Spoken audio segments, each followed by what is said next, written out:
मित्रांनो, आमच्या कारकिर्दीमध्ये कधी ट्रॅफिक अशी गर्दी झाली, ट्रॅफिक तुंबलंय किंवा आपण अडथळा निर्माण झालाय असं होत नव्हतं. आज कशा पद्धतीची अवस्था आहे.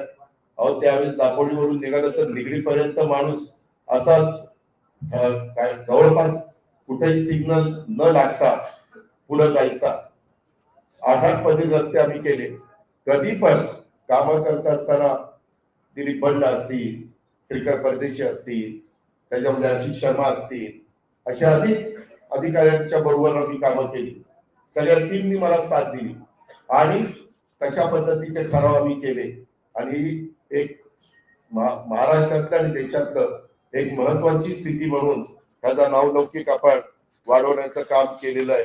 आज वाहतुकीची कोंडी जर बघितली तर सुसज्ज रस्ते आणि या सगळ्या गोष्टी, ग्रेट सेक्रेटर उड्डाणपूल, परंतु पिंपरी चिंचवड शहर आज वाहतुकीच्या कोंडीच्या विळख्यात अडकलेलं आहे. मित्रांनो, भोसरीचे आता विलास आणि अजित इथं आहे.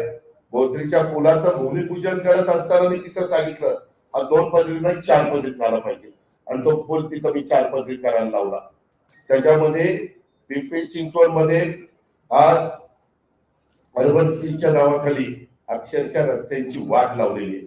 फुटपाथ, पार्किंग, वाहतुकीची आवश्यक असलेले रस्ते याचा कुठलाही विचार केला जात नाहीये. माझं काय म्हणणं आहे, व्हिजन असं असलं पाहिजे नेतृत्वाला की जास्तीत जास्त लोकसंख्या असणाऱ्या घटकाला कुठल्या कामाला प्राधान्य दिलं पाहिजे. तसं प्राधान्य इथं दिलं जात नाही. फुटपाथ मोठे करून रस्ते छोटे केले गेलेले. फुटपाथवर बऱ्याच बगलबच्च्यांनी अतिक्रमण करून तिथं मला तर कळलं हप्तेखोरी चाललेली. तिसरेच लोक हप्ते घेतात. महाराष्ट्रवादी रे, महाराष्ट्रवादी रे.